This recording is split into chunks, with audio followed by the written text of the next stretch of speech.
હવે હું આમ કરીને જોઈશ ને તો હું ડિસ્ટન્સથી નજીકનું જોઈ રહ્યો છું તો મને ક્લિયર નહીં થાય, એટલે મારે નજીકના પોર્શનથી જ નજીક જોવું પડશે. અને હું અહીંયા બેઠા બેઠા આમ કરીને જોઈશ અહીંયા તો નહીં ક્લિયર થાય, કેમ કે પેલો સાઈડનો ઝોન આવી જશે. તો મારે આમ હેડ મુવમેન્ટ કરવું જ પડશે.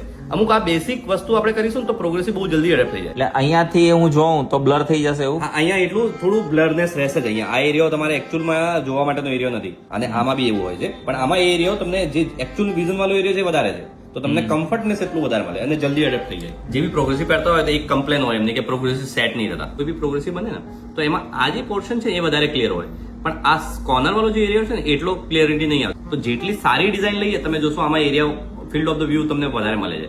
તો જેટલો સારો પ્રોગ્રેસિવ તમે લેશો એટલો જલ્દી એડેપ્ટ થશે અને તમને વિઝન ક્લિયર મળે. આ ઝોનથી જોઉં છું, મારે અહીંયા જોવું છે તો આ મારે બ્લડ એરિયા વાળો એરિયા આવી જાય, મારે હેડ મુવમેન્ટ થોડું વધારે કરવું પડે. મારે અહીંયા જોવું હોય તો મારે હેડ મુવમેન્ટ કરું તો મને વધારે ક્લિયર મળશે. બાકી આમ કરીને જોવા જઈશ તો મને એવું લાગશે કે આ થોડું હેઝી છે.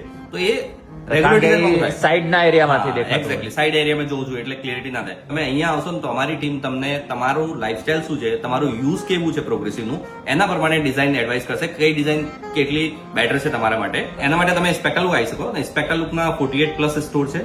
તમે આ રીલ ઉપર તમારું એરિયાનું નામ કમેન્ટ કરો, હું તમને નજીકના સ્પેકલ લુકનો એડ્રેસ મોકલી દઈશ. Thank you.